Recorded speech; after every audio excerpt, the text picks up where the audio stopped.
Labas rytas dar kartelį visiems. Džiaugiuosi matydama tiek gausiai prisijungusius ir sveikinu Jūs Litfood organizuojamos nuotolinėme seminare. Ir prieš pradedant noriu trumpai supažindinti su keliomis techninėmis detalėmis. Informuojame, kad seminaras yra įrašomas ir jeigu kviečiame klausimus užduoti po pranešimo ir norėdami pasisakyti, turėsite paspausti ikonėlę Raise Your Hand, pakelti ranką. Taigi, kaip žinote, nuo 2026 m. rugpjūčio 12 dienos ES pradedamas taikyti pakuočių ir pakuočių atliekų reglamentas, kuris atneša reikšmingų pokyčių gamintojams ir importuotojams. O kadangi pakuotė yra neatsiejama maisto produkto dalis, šie reikalavimai turės tiesioginę įtaką ir daugelio įmonių kasdieniai veiklai. Ir šiandieno seminaro tikslas praktiškai apžvelgti svarbiausius paskutinius žingsnius, kuriuos reikėtų atlikti ruošiantis naujų reikalavimų taikymui. Ir tikiuosi, kad po šio seminaro bus aiškiau, nuo ko pradėti, kokius dokumentus būtina parengti ir kaip užtikrinti atitikti reglamento reikalavimams. Šios dienos pranešėja Živilė Ramoškienė, tarptautinė Recyclas auditorė, pakuočių ir pakuočių atliekų reglamento praktinio taikymo ekspertė ir viešos įstaigos pakuotė ratu atstovė. Živilė konsultuoja įmonės pakuočių atitikties, perdirbamumo, tvarumo ir gamintojų atsakomybės reikalavimų klausimais, bei praktiškai padeda pasirengti naujų teisės aktų įgyvendinimui. Ir džiaugiamės galėdami šiandien išgirsti gerbiamos Živilės įžvalgas apie reglamento taikymą ir pasirengimą naujiems reikalavimams. Tad žodį perduodu Živiliai ir kviečiu į virtualią sceną. Labą dieną visiems. Labą dieną. Ko nematau, bet matau kitaip. Tai tada pradedu dalintis, jeigu kažkas bus nematoma ar neaišku, sakykite. Gerai.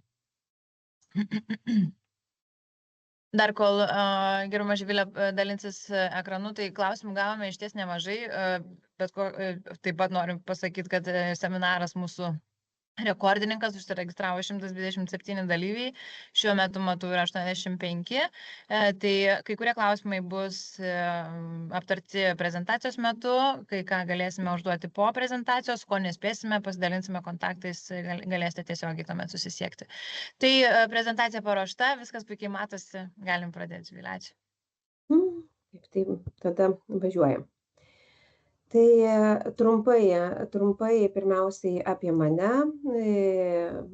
Esame daugiau negu 20 metų rinkoje, daugiau negu 20 metų mes patys buvom pakuočių atliekų surinkėjai, perdirbėjai, pakuočių gamintojai. Prieš keletą metų, prieš 3 metus savo kompetencijas prasmingai panaudojom naujoj veikloj ir tapome Recyclas auditoriais. Paminėsiu šioje vietoje, kad Recyclas yra išskirtinai orientuota į plastiko sektorių ir turi 4 schemas. Viena schema yra skirta rūšiavimo įmonėms, kita perdirbimo įmonėms, trečia schema yra skirta įmonėms, kurios gamina plastikinius produktus ir naudoja antrinį plastiką. Ir aišku, 4 schema tapsinti labai populiari, labai artimoje ateityje, nes jau ir dabar jinai yra populiari, tai yra perdirbamumo nustatymo schema. Mūsų įmonė EcoGrant šiuo metu turi nacionalinio akreditavimo biuro akreditaciją kaip sertifikavimo įmonė. Be Recyclaso mes savo krepšelyje turime ir kitas schemas, turime Recycheką, tai yra taipogi perdirbamumui nustatyti schema ir jinai yra orientuota į vienkartinės popierinės maisto ir gėrimo pakuotės, taip vadinamus, kaip čia, tetrapakus pavadinsiu, žinau, kad tetrapakas įmonės pavadinimas, bet kad lengviau suprasti tetrapakus. Taip pat esame Verpack G auditoriai, tai yra Vokietijos atliekų sistema, tas, kas dirba, žino, ir esame ISCC plus auditoriai. Šioje schemoje mes orientuojamės išskirtinai tik tai, kas susiję su pakuotėmis. Mūsų auditorius šiai dienai rasite ir Vietname, ir Kinijoje, ir Turkijoje, ir Indijoje, ir Arabų Emyratuose, kurie sėkmingai dengia ir Afrikos rinką. Pradėję veikti kaip auditoriai, matydami pakankamai nemažą tokią kaip ir, kaip pasakyti, gal nuomonių, informacijos susijimo skirtumą, ėmėmės savotiškos socialinės misijos ir stipriname Lietuvos pakuočių atliekų tvarkymo sektorių per žinias, patirtį, tarptautinę praktiką. Dirbdami auditoriais turime galimybę lankytis pažangiausiose, moderniausiose įmonėse, bendrauti su pasaulio lygio ekspertais. Ir būtent šią patirtį sėkmingai panaudojame organizuodami verslo misijas Lietuvos šio sektoriaus lyderiams. Pirmoji verslo misija buvo į pačią didžiausią pasaulyje plastikinių pakuočių rūšiavimo įmonę Site Zero Švedijoje, kurios auditoriai mes esame. O šį pavasarį grįžome būtent iš Vokietijos ir parodėme, kad mitai, jog vienkartinės popierinės kartoninės tos tetrapak pakuotės yra neperdirbamos, šiai dienai jau Vokietijoje yra virtusios mitais ir pražiūrėjom, buvo pristatyta visa veikianti infrastruktūra. Taigi, kalbant apie veiksmus ir perinant į mūsų jau šios dienos prezentaciją, tai aš taipogi prisijungsiu paminėdama, kad kai jau išgirdau, kad susirinkusiųjų yra tiek nemažai, tai prie mūsų yra prisijungęs mano kolega, kadangi žinau, iš patirties žinau ir matom, nes dirbam dabar su įmonėm, klausimų tikrai yra labai daug. Ir noriu visus pakviesti, užduoti klausimus raštu. Pokalbių lange, iki tol, kol pabaigsiu prezentaciją. Mano kolega pasistengs atliepti tuos klausimus, kad galėtume jiems atsakyti kiek įmanoma daugiau ir galėtume plačiau padiskutuoti jau pasibaigus prezentaciją. Tai žingsniuojam į prezentaciją. Prašau. Aš dar tada truputėlį įsiterpsiu, tai tada dalyvius noriu informuoti, kad tie, kurie uždavėte klausimus registracijos metu, aš juos visus sudėsiu į susirašinėjimo langą, jie iš karto bus, o kas turėsit papildomų klausimų, pasižiūrėkit, kad jie nesikartotų, tada rašykite papildomai. Taip, ačiū ir toliau. Dėkui labai. Tęsim. Taigi, rugpjūčio 12 visiškai ne už kalnų, jau ir 10 dienų neturim. Taigi, patys svarbiausi veiksmai, kurie atkeliauja ir kuriuos įmonės privalo būti įgyvendinusios, išleisdamos pakuotę į rinką nuo rugpjūčio 12 dienos. Kenksmingos medžiagos, daugkartinės pakuotės ir, aišku, ES atitikties deklaracijos pasirinkimas. Kas naujo, kalbant apie atitikties deklaracijos pasirinkimą? Tai pirmiausia, tai žingsniai, ką turim suprasti, kad iš esmės viskas keičiasi pakuočių pasaulyje ir suvokime. Tai pirmas žingsnis, kurį reikia, tai reikia atsėdus susigrupuoti, susidėlioti savo turimas pakuotes. Antras žingsnis, reikia, galbūt jau esat susirinkę, tačiau manau, kad tikrai yra dar iššūkis susirinkti techninę dokumentaciją iš savo tiekėjo. Ir susirinkus techninę dokumentaciją reikalinga pasirengti atitikties deklaraciją pagal pakuočių ir pakuočių atliekų reglamente to nurodyta 8 priedą. Atitikties deklaracija, dar daug kartų šiandien pakartosiu, turi būti rengiama tik tuo atveju, kai yra atliktas techninių dokumentų atitikties vertinimas. Pakuočių ir pakuočių atliekų reglamente vykdytojų statuso atrodo kaip ir naujų ypatingai neatrasime, išskyrus fizinį gamintoją ir gamintoją, kurie yra savo kaip ir prasme atrodo panašus, tačiau iš esmės jie skiriasi. Trumpai paminėsiu, kad fizinis gamintojas atlieka atitikties vertinimą ir rengia atitikties deklaraciją. Ir būtent jis remiasi savo tiekėjų pateiktą informaciją. Svarbu žinoti, kad visoje tiekimo grandinėje fizinis gamintojas gali būti tik vienas. Ir tai yra subjektas, kuris užsako ir nustato pakuotės projektavimo specifikas. Trumpai tariant, kieno brendas, tas yra fizinis gamintojas. Bet čia labai taip trumpai, kad taip susivokt, niuansų yra ir nemažai yra. Toliau pakalbėsim apie juos. Kas yra gamintojas? Tai gamintojas yra tas, kuris finansuoja atliekų tvarkymą valstybėje narėje, kurioje pakuotė taps atlieka. Ir gamintojų gali būti ne vienas. Priklauso nuo to, kiek šalių bus išleista, kokiose šalyse bus išleista pakuotė į rinką. Kiekvienoje šalyje bus atskiras gamintojas.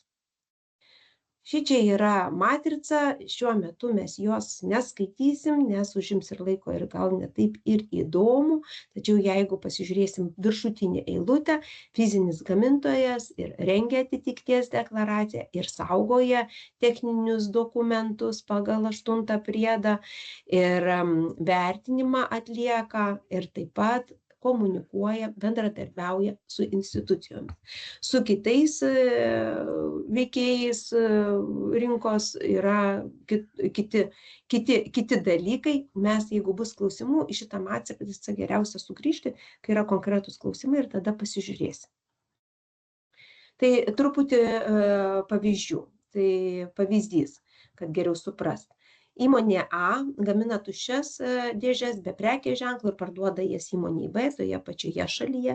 Įmonė B pažymi dėžes savo prekės ženklu ir užpildo jas produktų, tai ji jau tampa fiziniu gamintoju.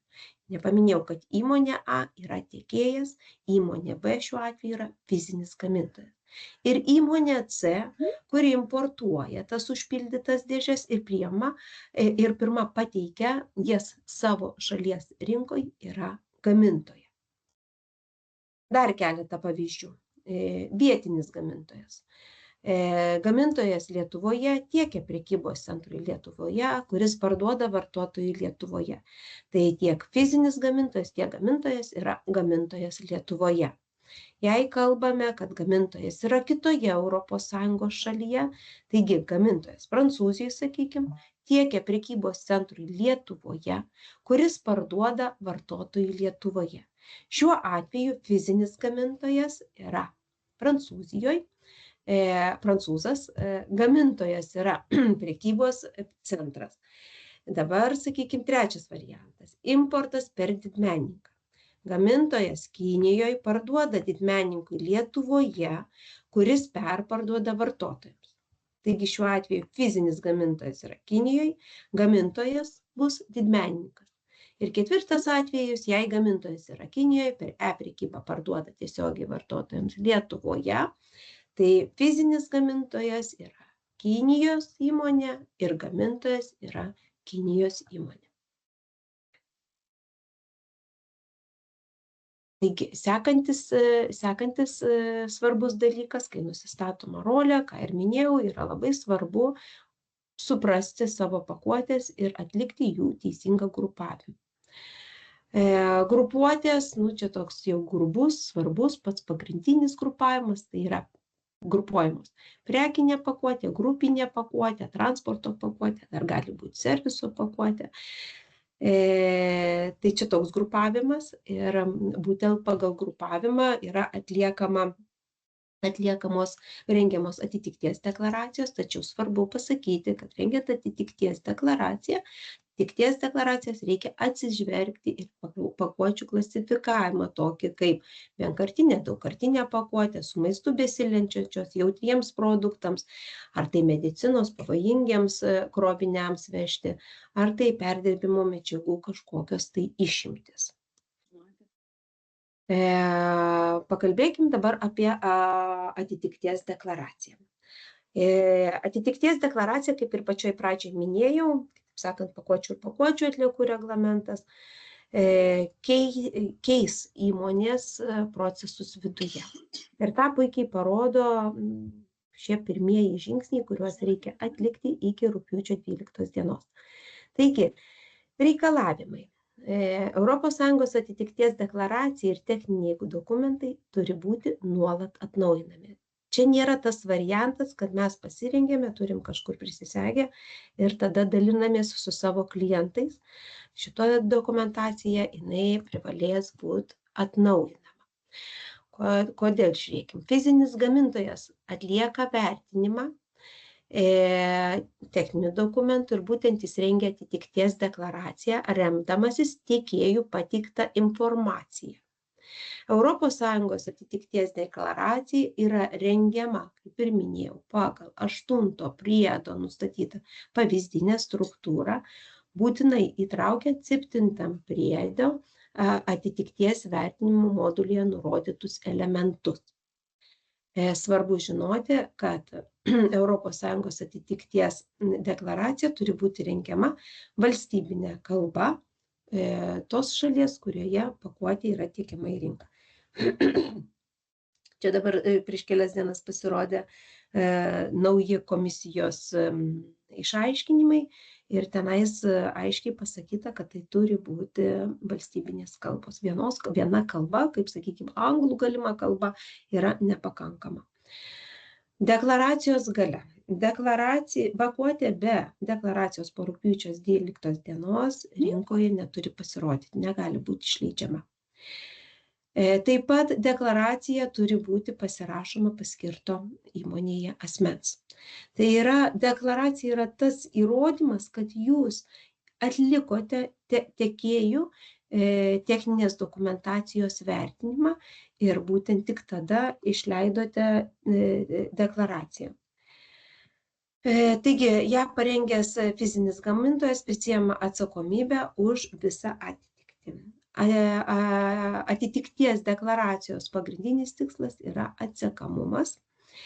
Todėl siekiant užtikrinti tą pakuočių atsekamumą, jos privalo būti identifikuojamos, nurodant tipą, partijos, serijos numerį, o jų atitiktis saugoma saugos ir tvarumo reikalavimams grindžiama techninė dokumentacija. Svarbu žinot, kad atitikties deklaracijos privalo būti saugojamos vienkartinėms pakuotėms 5 metus, daugkartinėms 10 metų. Ir kalbant apie kontrolę ir baudą, tai kaip ir minėjau, kad čia visiškai per kelias dienas pasirodęs Europos komisijos dokumentas, jisai teigia, kad kaip jis negali įgalinti valstybinių institucijų, kurios vykdys kontrolę, kad nebūtų baudžiama, tiesiog prašoma, kad būtų atsižvelgta ir taikomos pagalbos priemonės, leidžiančios pasitaisyti įmonėms. Tikėtina, kad nuo rugpjūčio 12 dienos pačių griežčiausių baudų nebus, tačiau baudos yra sekančios. Svarbu žinot, kad pirmiausia taisomosios priemonės, antra pašalinimas nuo tos partijos, kurią, sakykime, bus nustatyta pakuotės neatitiktis iš rinkos, pašalinimas iš prekybos centrų, o jeigu nesikeičia, tai ir pašalinimas iš visos rinkos turi būti atšaukta. Kalbant dar apie baudas, svarbu žinoti, kad kiekviena valstybė narė Europos komisijai privalo pranešti, kokios bus baudos, kokia bus baudų sistema iki 27 metų vasario 12 dienos. Tačiau, kaip ir minėjau, tai nereiškia, kad nuo šių metų rugpjūčio 12 dienos iki vasario 12 dienos kontroliuojančios institucijos nevykdys tikrinimo, tikrai vykdys, ir tai nereiškia, kad jos negalės nustatyti baudų. Tikrai galės, jeigu toks jų noras bus, tiesiog tai jau bus galimybė įjungti teisinę sistemą. Ir dažna klaida šiuo atveju artėjant pakuočių ir pakuočių atliekų reglamentui, kad dar vis galvojama senuoju būdu, kad už atitikties deklaraciją atsako tiekėjas, tačiau naujoji realybė yra tokia, kad už ES pakuotės atitikties deklaraciją atsako prekės ženklo savininkas. Taip, paminėsiu, kad yra galima turėti pakuotei vieną deklaraciją. Ką tai reiškia? Tai yra leidžiama, kad pakuotė ir produktas gali būti apjungti į vieną deklaraciją, jeigu to reikalauja atitinkami ES teisės aktai. Tai taip pat gali būti deklaracija sudaryta kaip dokumentų rinkinys iš atskirų susijusių atitikties deklaracijų. Tai sakykime, vienoje deklaracijoje gali būti apjungta deklaracijos prekybinė, grupinė, transporto deklaracija.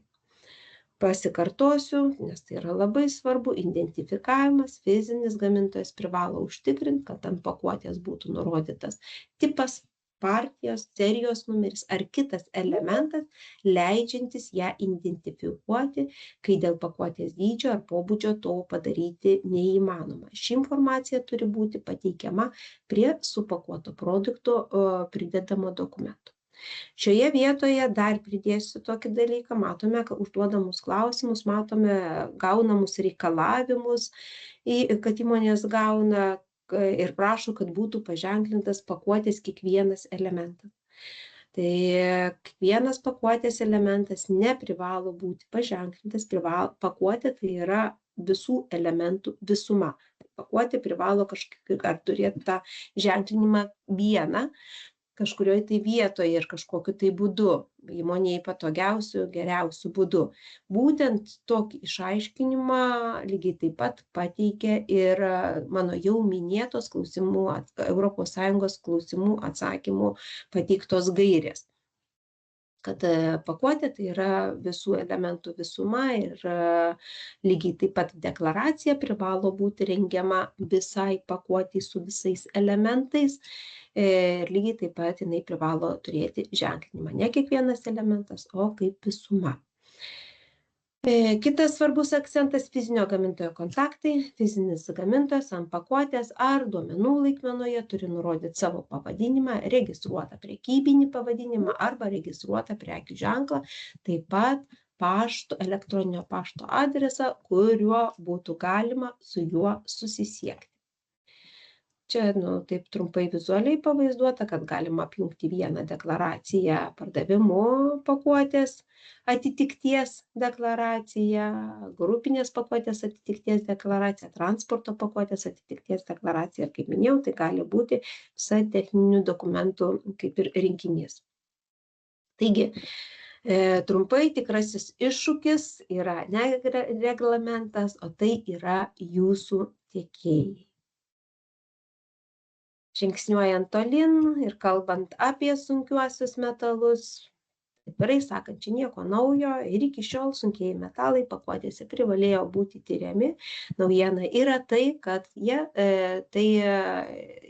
turi tie laboratoriniai tyrimai, techninė dokumentacija, kuri atkeliauja iki fizinio gamintojo, jie turėtų būti pateikiami iš tiekėjo pusės su jau atliktais bandymų protokolais. Apie PFAS medžiagas, tai jeigu sunkieji metalai privalo būti tiriami visose pakuotėse, tai PFAS reikalavimas pagrinde krenta maistiniai pakuotėjai. Pagrindiniai, dar dėl PFASų, tai paminėsiu tai, kad pats svarbiausias ir nuo ko reikėtų pradėti nuo bendro fluoro kiekio tyrimo ir jau toliau žingsniuoti, jeigu jisai viršyje, žingsniuoti ir atlikti platesnį patikrinimą kitų medžiagų. Tai apibendrinant, pagrindiniai žingsniai: sudarykite portfelį savo pakuočių, nusistatykite savo vaidmenis, kas jūs esat, fizinis gamintojas, tiekėjas, galbūt paskutinis grandinėje esantis dalyvis. Susiekite savo vertės grandinę, tiekėjus, klientus. Parenkite vidaus kontrolinius sąrašus pagal 7 ir 8 pakuočių ir pakuočių atliekų reglamento priedus. Lygiagrečiai pastoviai rinkite duomenys iš tiekėjų. Noriu šioje vietoje, kaip patys buvę gamintojai pakuočių, pasakyti, kad ir pas tiekėjus keičiasi gamintojai, keičiasi žaliavos, keičiasi medžiagos, kartais gal net ir sudėtis. Todėl privalote tai ir stebėti. Taigi parenkite atitikties deklaraciją, techninius dokumentus, nusistatykit spragas. Ne bėda, jeigu randate kažkokias tai spragas. Tiesiog turite nusistatyti jas, nusimatyti veiksmų planą ir siekti tas spragas pašalinti kiek įmanoma greičiau. 7. Numatykite laiką vidiniam tvirtinimui, teisiniai priežiūrai, archyvavimui. 8. Išsinagrinėkite vietinį savo įmonės vykdymą, gerasias praktikas aptarkite ir aišku, susiplanuokite atitikties deklaracijos ir techninių dokumentų atnaujinimo procesus bei procedūras. Nuo 26 metų rugpjūčio 12 dienos institucijos neklaus, kas pagamino. Institucijoms bus svarbiausia, kas pasirašė ir kokiu pagrindu. Institucijoms bus svarbiausia atsekamumas ir pagrindimas. Jeigu, ką ir paminėjo, jeigu turite klausimų, kviečiame tuos klausimus ir po konferencijos užduoti. Tai reiks čia matyti kažką man su pakuočių to asociacijos vadę sudėlint, kad kažką atsiųstų. Gal tada, jeigu galima, gal mikrofoną kažkaip tai kažkieno įsijungia. Taip, kažkas įsijungia mikrofoną, tu surastim, kas šneka. Gal jau įsijungia. Be pranešimų. Taip, kartu pranešimą skaitom. Taigi, kalbant apie pakuotės, tai apie pakuotę ratu kviečiam užduoti mums klausimus būtent per įmonę, kuri ir užsijama pagalba verslui, pakuotė ratu. Čia viskas būtent skirta pakuotėms. Kita gera ir labai svarbi žinia visiems, kas naudoja pakuotės, kas dirba su pakuotėmis, kas gamina pakuotės. Mes spalio 1 dieną šių metų rengiame forumą Kauno Žalgirio arenoje. Forumas vadinasi Pakuotė ratu. Forumo programa beveik visa sudėliota, kitos savaitės, tikiuosi viduryje pabaigoje jau pradėsime skelbti apie šį forumą. Trumpai paminėsiu, pirmoje dalyje turim labai stiprius reguliuotojus, kas pasidalins, tikimės atviriau, kaip bus vykdoma kontrolė. Taip pat iš aplinkos apsaugos ministerijos atlieps ir papasakos, pasidalins, kas bus ir kaip bus su GPAIS-u, kai bus adaptuotas pakuočių ir pakuočių atliekų reglamentas. Tai čia pirmoji dalis, o toliau liesime klausimus, kurie susijęs būtent su pakuočių ir pakuočių atliekų reglamentus. Tai sekite mus. Pakuotė ratu, aš pasidalinsiu su jūsų asociacija informacija, aš tikiuosi, kad ir su jumis bus plačiau pasidalinta. Taip pat paprašysiu po renginio, kad su manim pasidalintų sąrašų dalyvių, kas šiandieną dalyvavo ir visiems dalyvavusioms įmonėms pritaikysime 30% nuolaidą nuo bilietų kainos. Tai gal tiek informacijos, tikrai labai svarbios ir keliausime į klausimų atsakymo sesiją. Prieš pereinant į klausimus atsakymus pakviesiu, tai kad siekiant užtikrinti sklandžią ir profesionalią diskusiją, labai kviečiame klausimų atsakymų metu vengti dalintis įmonėje jautrią informaciją ir neaptarti konkrečių įmonių situacijų. Nes mūsų čia, kaip supratau, susirinkę nemažai, tai kad klausimai būtų visiems aktualūs. Keletą klausimų parengiau iš to, kad nesikartotų, nes matome per visos, čia dabar paskutiniam savaitėm, savaitę po kelis turim pranešimus, matom, kad tai kartojasi. Tai labai greitai prabėgsiu. Ar galima pamatyti užpildytą ES atitikties deklaracijos pavyzdį ir sužinoti, kas tiksliai yra lydinti techninė dokumentacija. Taip pat reikalingas aiškumas dėl tuščios pakuotės gamintojo rolės. Jei ką tiksliai jis turi teikti savo klientams, kurie į tuščią pakuotę pils produkto prekę. Tai pradėkime nuo tuščios pakuotės. Iš pateikto klausimo sprendžiu, kad tai yra tiekėjas. Sprendžiu, nes toliau yra jau situacijos individualus nagrinėjimas. Sakykime, tai yra tiekėjas. Taigi, paminėsiu, kad pakuočių ir pakuočių atliekų reglamente yra atskiras straipsnis, tai yra 16, kuris nurodo, ką pakuočių tiekėjai, kokios pakuočių tiekėjų pareigos yra. Taigi, tiekėjai fiziniam gamintojui vieną ar daugiau fiziniam gamintojui lengvai suprantamų kalbų pateikia visą informaciją ir dokumentus reikalingus tam, kad fizinis gamintojas įrodytų pakuočių ir pakuočių medžiagų atitikti šiam reglamentui, įskaitant 7 priede nurodytus ir 5-11 straipsniuose pagal tuos straipsnius reikalaujamus techninius dokumentus. Ta informacija ir dokumentai pateikiami popierinė ar elektroninė forma.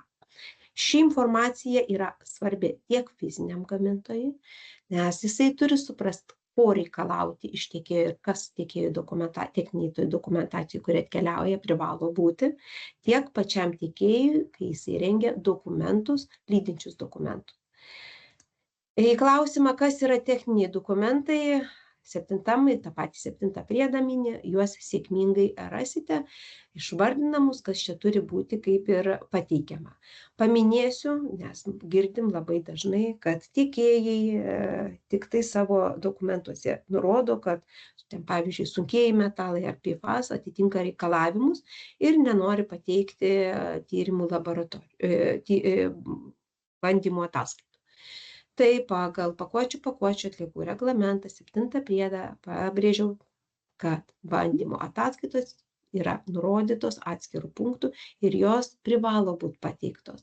Jeigu tiekėjas nepateikia šitų ataskaitų, tai fizinis gamintojas privalo pats savo sąskaitą atlikti šios tyrimus. Taigi, gavus iš tiekėjo dokumentaciją, parengtą pagal 7 priedą, fizinis gamintojas pirmiausia atlieka tų dokumentų techninį vertinimą pagal 7 priedą. Ir tada rengia deklaraciją. Deklaraciją reikia rengti pagal 8 priede pateiktą struktūrą. Formos, kaip atrodys ta deklaracija, ar ant jūsų firminio, ar dar kažkaip, tai jokios nėra. Tai yra laisvos formos, tiesiog punktai išvardinti, jie turi būti atliepti. Tai kad būtų ir neuždėti jokios tokios, kaip pasakyti, iš viršaus kažkokio tai matymo, tai parengiau tokią kaip ir lentelę, kas tuose punktuose privalo būti parašyta ir atliepta. Pirmas punktas 8 priede kalba unikalus pakuotės identifikavimo kodas. Tai kodas turi identifikuoti pačią pakuotę arba aiškiai apibrėžti pakuotės tipą, konfigūraciją ir susijęti ją su techninės dokumentacijos byla. Antras, fizinis gamintojas, aišku, nurodomas juridinis pavadinimas, adresas, toliau prie fizinio gamintojo yra įgaliotasis atstovas. Tai pildoma tik tada, kai fizinis gamintojas raštiškų įgaliojimų pagal 17 straipsnį paskyrė įgaliotąjį atstovą. Mes nenagrinėsim 17, bet trumpai paminėsiu, jeigu, sakykime, nagrinėjom pavyzdį iš Kinijos, yra tiekiama į ES kažkokią tai produkciją supakuota, tai šiuo atveju fizinis gamintojas įgalioja asmenį toje šalyje narėje, kurioje bus išleidžiamas tas produktas supakuota. Ir tokiu atveju šitoje vietoje ir atsiranda informacija apie tą įgaliotąjį asmenį. Jeigu jūs tokių veiklų nevykdo, tokiu atveju rašote netaikoma. Langelio geriau nepalikti tuščio. Trečias, ši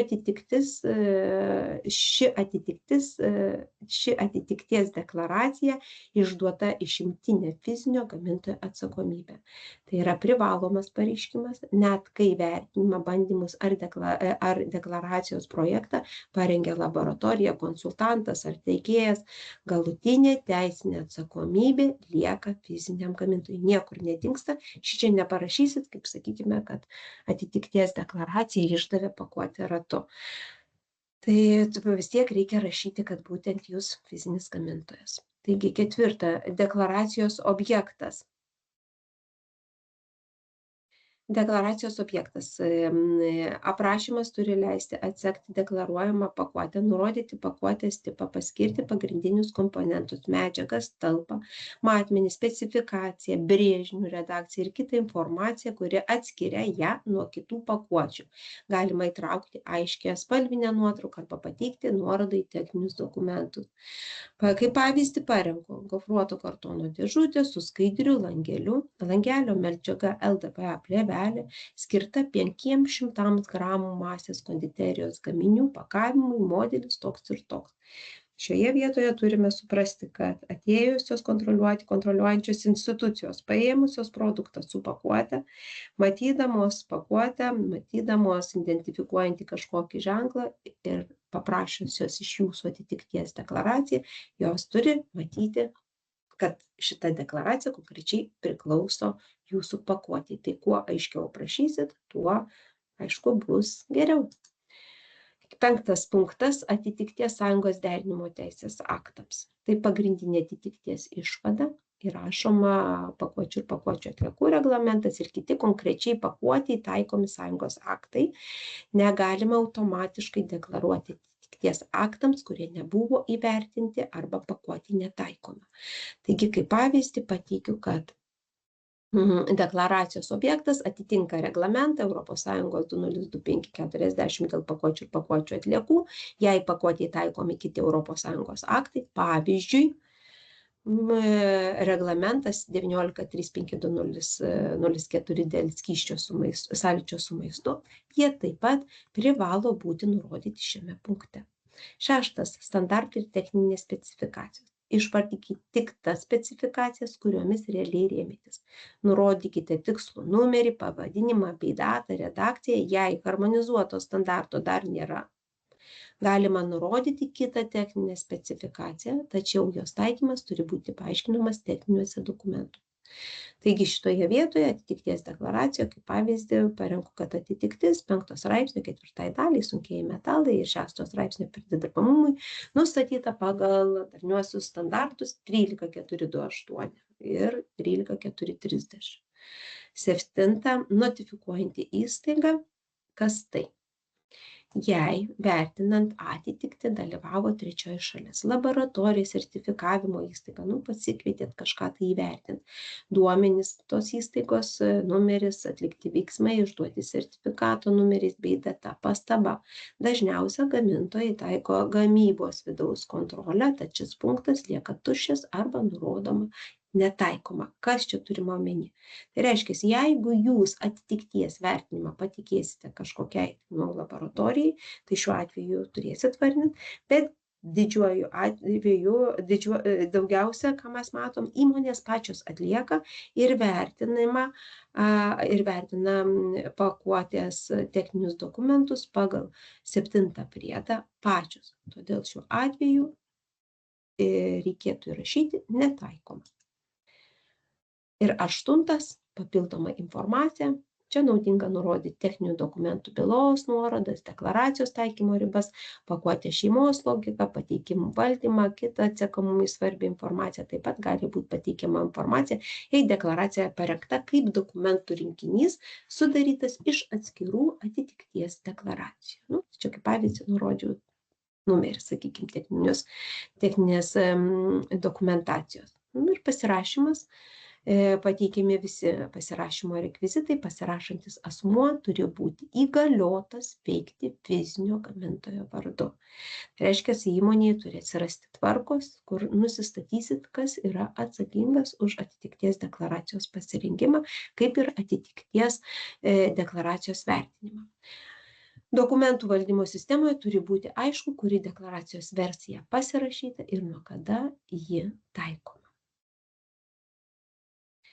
Ar įmonė užsiimanti tik pirkimo pardavimo veikla yra atsakinga už reglamento įgyvendinimą. Taip, įmonė užsiimanti tik pirkimo pardavimo veikla, plačiaja prasme laikoma platintoju, yra tiesiogiai atsakinga už tam tikrų pakuočių atliekų reglamento nustatytų nuostatų įgyvendinimą ir priežiūrą. Pagal reglamentą platintojas yra ekonominės veiklos vykdytojas, kuriam tenka specifinės pareigos pakuočių grandinėje.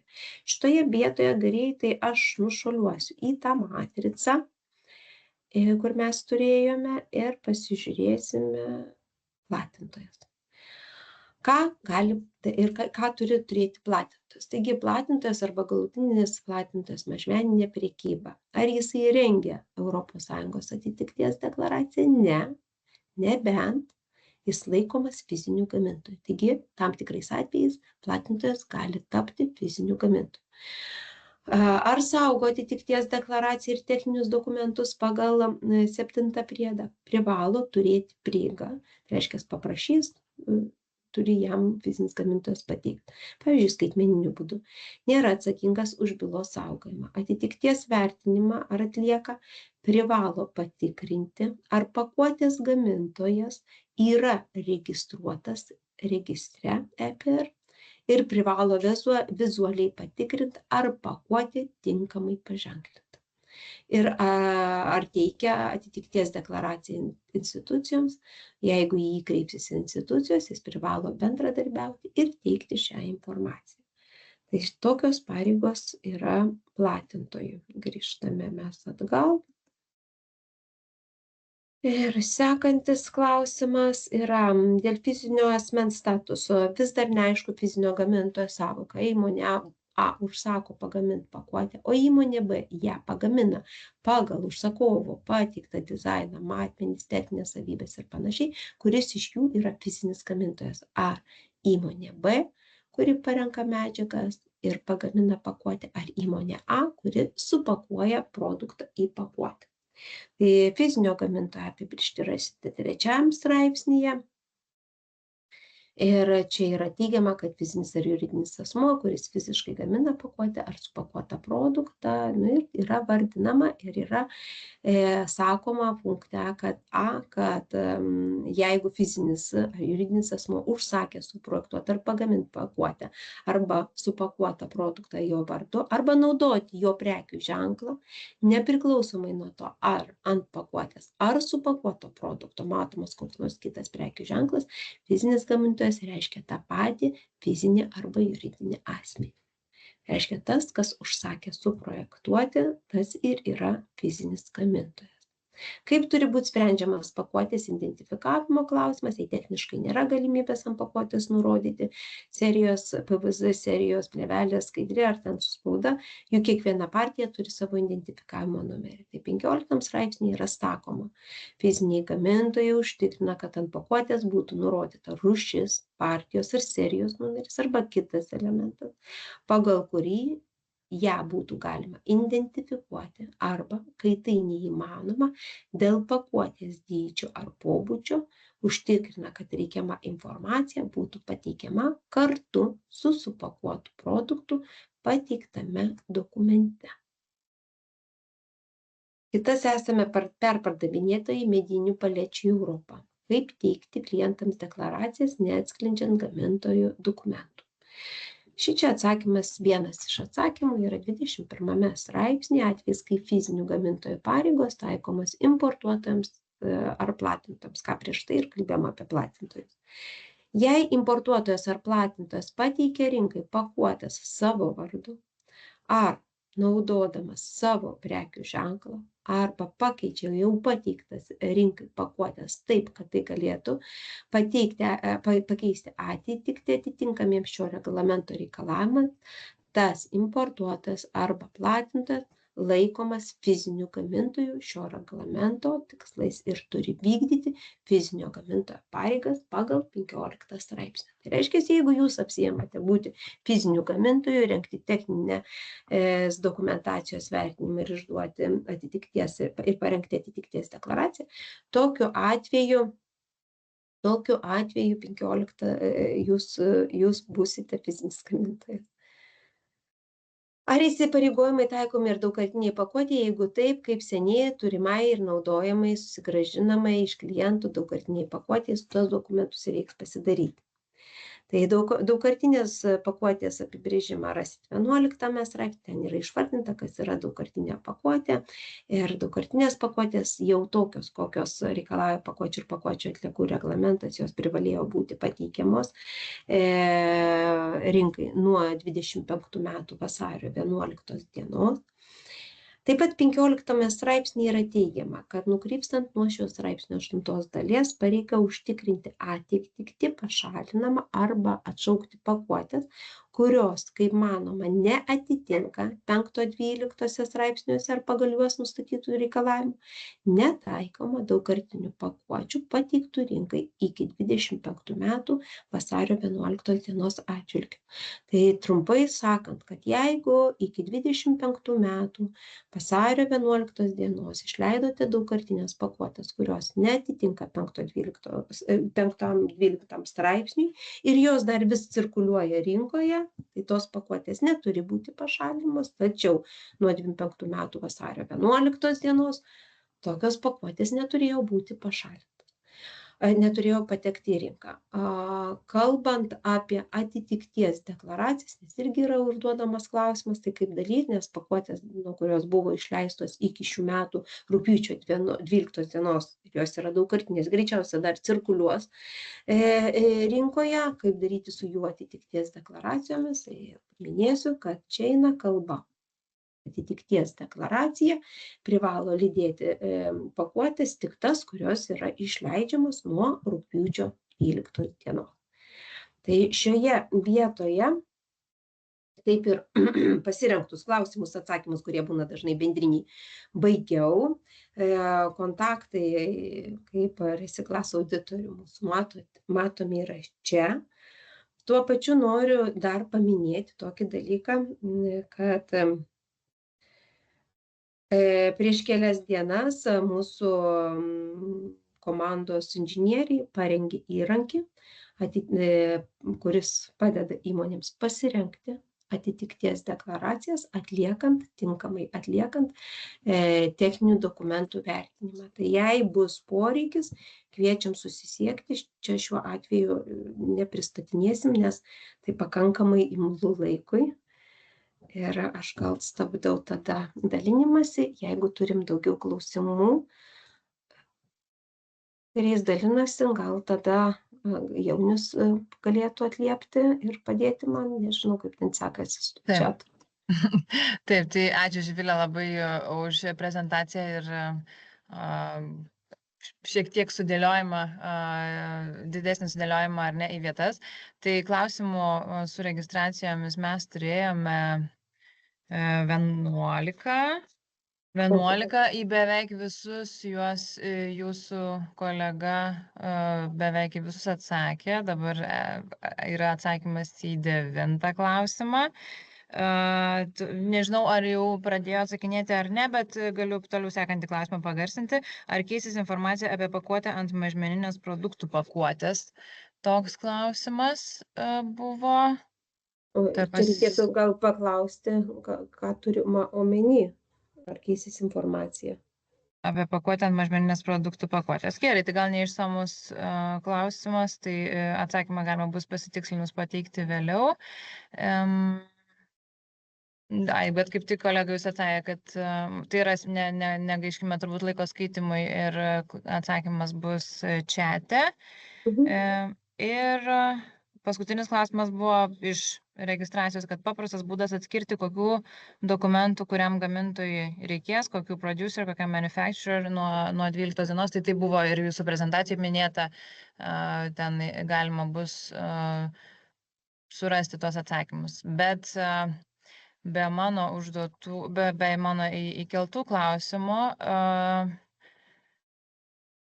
buvo ir daugiau. Tai galiu dar keletą pagarsinti, jeigu pavyks mums atsakyti, galėsim ar ne, žodžiu, pabandyti. Tai, kad laba diena, distributorius prekiauja importuotą produkciją. Ant jos nėra distributoriaus logotipų.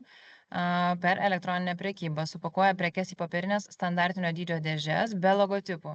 ne pagal specialų užsakymą. Tada jau klijuoja lipnią juostą su distributoriaus logotipu, už kurią pakuotė turi būti pasirašyta atitikties deklaracija pačio platintojo. Šitą klausimą, žiūrėkit, taip, gal jisai toks, kaip ir girdim, kompleksinis, šiaip tai Taip. reikia, taip, nes iš čia, ką girdžiu, yra ir produktas, yra ir transporto pakuotė, taip paprastai čia jau neatsisako, reikėtų pasižiūrėti išsiskleidus, pasižiūrėti, gal galvoja, kad platintojas ta įmonė yra, bet gali būti, kad jinai yra fizinis gamintojas. Tai tiesiog šitoje grandinėje išsiskleidus, tai gali atsakyti taip tiksliai, kas čia kaip yra, nes mes į platintoją pasižiūrėjome, kas tai yra platintojas, nupirkau ir pardaviau, išsiunčiau, tai aš esu platintojas, bet o fizinio gamintojo informacija privalo būti. Tai reiškia, jeigu jūs iš kažkur tai perkate, tai ant produkto pakuotės privalo būti fizinio gamintojo informacija, lygiai taip pat ir ant transporto pakuotės. Bet jeigu pas jūs jinai atvažiuoja ir ten, kaip platintojas, jūs tą pakuotę paleidžiate, išskirstot, perpakuojat, dar kažką padarote, ar uždedat savo logotipus, tai jau tada tokiu atveju jūs jau tampat fiziniu gamintoju. Ir čia šituo atveju reikia pasižiūrėti. Ar aš teisingai taip supratau, ar taip grubiai. Taip. Gal tada tiesiog paprastesnis šiek tiek klausimas, nekompleksinis, kaip sakot, kad esame riešutų pakuotojas, kuris pakuoja riešutus. Mes privalome pasirengti pakuotės deklaracijas prekiniai pakuotėjai ir grupiniai pakuotėjai. Klausimas toks buvo. Ar abiems? Dar kartelį, jeigu jūs kažkur... Ar mes privalome pasirengti pakuotės deklaracijas tiek prekiniai pakuotėjai, tiek grupiniai? Dabar žiūrėkit, ir čia šitoje atveju pakuojame riešutus, ką girdžiu. Dabar klausčiau, kas šita įmonė yra, ar jie yra pakuotojai, ar jie, kaip paslaugų tiekėjai, ar jie tiekėjai paslaugų, ar tai su jų logotipu ta pakuotė yra, ar tai yra pakuotė, sakykime, su kažkokio mažmeninio private, kaip čia dabar taip lietuviškai pasakyti, sakykime, prekybos centro kažkuria. Tai privati etiketė. Privati etiketė, taip. Tai jeigu privati etiketė ir čia jūs gaunate užsakymus ir taip toliau, tai ką mes matėme už privačios etiketės pakuotę, atsako fizinis gamintojas, kieno yra ta pakuotė. Tai taip paimti atsakyti, ar jūs privalot tą rengti ar neprivalot. Atitikties deklaraciją rengia fizinis gamintojas. Jeigu jūs esate tik tai paslaugos tiekėjas, jūs atitikties deklaracijos riešutų pakuotei nereikiate. Čia šitoje vietoje padėsiu kablelį, nebent yra kitokie komerciniai sutartiniai įsipareigojimai. Tai čia irgi yra toks bendras atsakymas, o individualus kelt dokumentus, žiūrėti, kas yra. Bet šiaip tai turim suprasti, kad fizinis gamintojas tai yra tas, kuris suprojektuoja, uždeda savo logotipą, tai čia jau taip grubiaja prasme, čia yra fizinis gamintojas. Ir tik jis privalo rengti atitikties deklaraciją. Tai iš ties, Živilė, visi klausimai yra kompleksiniai ir į kuriuos turbūt į kiekvieną klausimą dar sektų keli klausimai tam, kad pateiktumėm tikrą išsamų ir tą teisingą atsakymą. Tai po seminaro, tuomet mes dar kartelį viską surinksiu aš į vieną vietą, jeigu galima atsiųsime jums taip pat ir galėsime galbūt tų atsakymų sulaukti, arba tiesiog nukreipsime bent susisiekti su jumis tiesiogiai. Mes rekomenduotume, žinokite, susisiekti, pasakysim, kodėl, nes stengiamės tikrai atliepti kiek įmanoma daugiau, skiriame tam laiką, patikėkite. Tai kaip jau čia matote, kad įmonių nemažai atkeliavo, tai nemažai įmonių ir klausia. Tai to laiko savaitėse keliese dirbdami stengiam duoti kiek įmanoma daugiau, kad galėtų įmonės pasiruošti. Gerai. Tai taip ir padarysim, nes, kaip ir sakom, tada sudėtinga atsakyti tiksliai į tą kiekvieną klausimą, iš kurio dar kyla daugiau jų. Tai kadangi laikas jau mus spaudžia, Nuoširdžiai dėkoju visiems, kurie šiandien skiria laiko dalyvauti ir ypatinga padėka Jums, Živilė, už išsamų ir praktišką reglamento pristatymą bei pasidalintas įžvalgas. Kaip ir sakėt, klausimų begalė, atsakymai turbūt yra juos visus, tik ir kiekvienam reikia šiek tiek dėmesio ir laiko, kad būtų tinkamai išnagrinėti. Noriu pasitikslinti, ar mes galėsime pasidalinti seminaro prezentaciją, Živilė? Ar Jūs galėsite atsiųsti mums ją? Bet Jūs sakėte rašyti prezentaciją, neskidinam Jūsų įrašų, galite pasidalinti su savo nariais. Gerai. Tai pasidalinsime su dalyviais, klausimais, atsakymais pasidalinsime taip pat, bei nurodysime kontaktus, kad galėtumėte susisiekti su Živilė ir kolegomis. Tai dar kartelį ačiū visiems, kad buvot kartu, linkim sėkmingai pasirengti reglamento reikalavimų įgyvendinimui, linkime gražios dienos ir iki kitų Litfood renginių jau visai netrukus. Dėkui, viso gero. Ačiū labai.